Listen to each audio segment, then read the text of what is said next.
আসসালামু আলাইকুম আপারা ভাইয়েরা, কেমন আছেন? আলহামদুলিল্লাহ আমি ভালো আছি। এই দুপুরে কতক্ষণ ঘুমাইছি। ঘুমানোর পরে ঘুমাতে উড়ে আসর নামাজ খান পড়ি।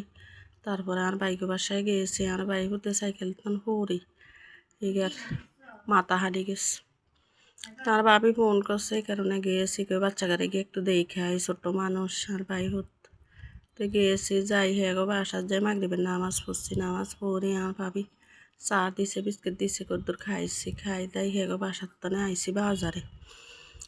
বাজারের পাশে হেগো বাসা। তো হেগো বাজারে গেছি। বাজারের তন যাই এই শশা, খিরা, টমেটো এগুলি, ভেন্ডি, সিম, কাঁচামরিচ এগুলো আনছি।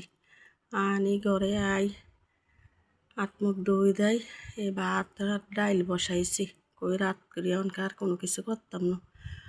ভাত ডাইল রান্না করিয়া লই, তারপরে আবার ইয়া করিয়াম, ডিম ভাজি করিয়াম। আর মেয়ে আইসে, মেয়ে কইতেছে আমি শশা খাইয়াম, গাজর খাইয়াম। তো হিগা শশা গাজর কাড়ি কদ্দুর লইছে খাওয়ার লাগিয়া। তো হিগা অত খাইতে আছে, এখানে কাড়ি সিঁড়ি লইছে, হিগা খায়। আমি কই ঠিক আছে। তো আমি কতক্ষণ এখানে হুতি থাই, তো পরে উড়ি নামাজ পড়িয়াম। তো ঠিক আছে, আর ভিডিও বড় করতাম না। সবাই ভালো থাকবেন।